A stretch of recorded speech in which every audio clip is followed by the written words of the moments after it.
नमस्कार। क्या कभी ऐसा सोचा है कि अपने बड़े सपनों को दुनिया से छिपा कर रखने में ही असली ताकत हो सकती है?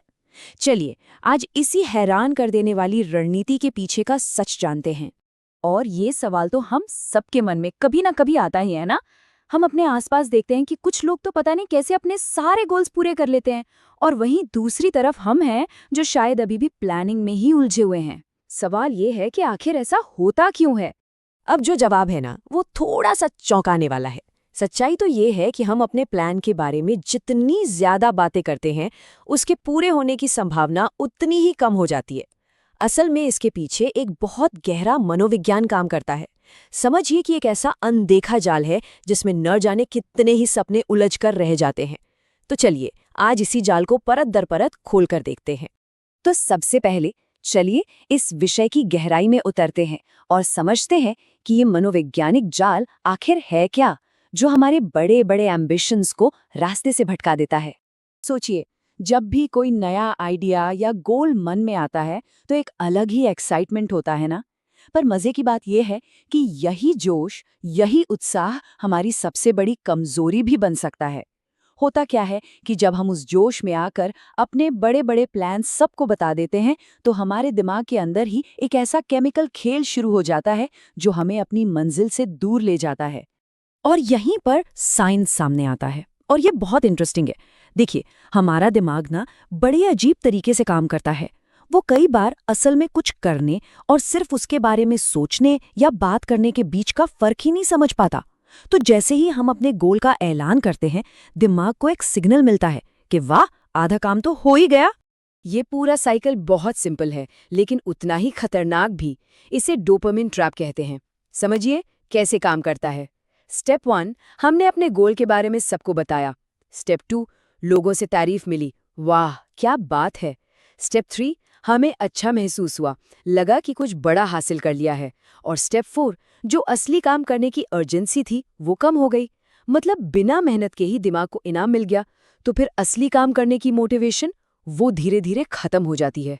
तो चलिए अब थोड़ा और गहराई में चलते हैं और देखते हैं कि जब हम अपने प्लान्स लोगों को बताते हैं तो और कौन कौन सी साइकोलॉजिकल फोर्सेस काम कर रही होती हैं। यहाँ ना दो तरह की मानसिकताएं आमने सामने आती हैं। एक है बात करने वाले की मानसिकता और दूसरी काम करने वाले की। जो बात करने वाला है वो वैलिडेशन ढूंढता है।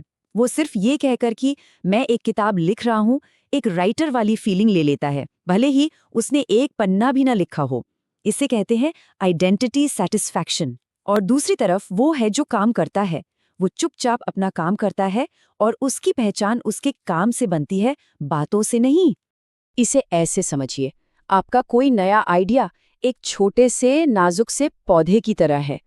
अब जैसे ही हम उसे दुनिया के सामने रखते हैं तो दूसरों की राय, उनके सवाल, भले ही वो अच्छी नीयत से हों, वो एक तरह से आंधी तूफान का काम करते हैं। वो शक पैदा करते हैं, दबाव बनाते हैं, और कई बार तो वो पौधा बड़ा होने से पहले ही मुरझा जाता है। और ये बात बिल्कुल सही है। हमारी जो मेंटल एनर्जी है ना, वो लिमिटेड है, बिल्कुल एक फोन की बैटरी की तरह। अब जितनी बार हम लोगों को अपना प्लान समझाते हैं, उसे जस्टिफाई करते हैं, उतने में भी वो एनर्जी खर्च हो जाती है जो असल में उस काम को करने के लिए चाहिए थी। इसे ही कहते हैं एनर्जी लीक। तो सवाल ये है कि अगर बातें करना एक जाल है तो इससे बचने का रास्ता क्या है? जवाब बहुत सिंपल है, खामोशी, मौन। यही है आपका सबसे बड़ा गुप्त हथियार। देखिए, होती है हमारा सारा फोकस कुछ बनाने से हटकर खुद को साबित करने पर चला जाता है। मतलब हम एक क्रिएटर से एक डिफेंडर बन जाते हैं जो बस अपने प्लान्स को जस्टिफाई करने में लगा रहता है। और इसके ठीक उल्टा, खामोशी हमारे फोकस को प्रोटेक्ट करती है। ये हमारी सारी एनर्जी को बाहरी दुनिया से हटाकर अंदरूनी प्रोसेस पे लगा देती है। तब सिर्फ काम मैटर करता है, लोगों की राय नहीं। एक बहुत गहरी बात कही गई है, मास्टरी शोर में नहीं बनती, ये खामोशी में बनती है। जरा सोचिए, दुनिया के जितने भी महान कलाकार, वैज्ञानिक या कोई भी मास्टर हुए हैं, उनका सबसे बेहतरीन काम दुनिया के सामने ढिंढोरा पीटकर नहीं हुआ, वो हुआ है अकेले में, गहरे फोकस और शांति के साथ। महारत असल में वहीं हासिल की जाती है। ठीक है, तो अब सवाल ये है कि इस पावरफुल आइडिया को हम अपनी लाइफ में अप्लाई कैसे करें। चलिए इसके लिए 4 बहुत ही प्रैक्टिकल प्रिंसिपल्स पर नजर डालते हैं। पहला नियम, अपने गोल्स को लिखें, उनका ऐलान न करें।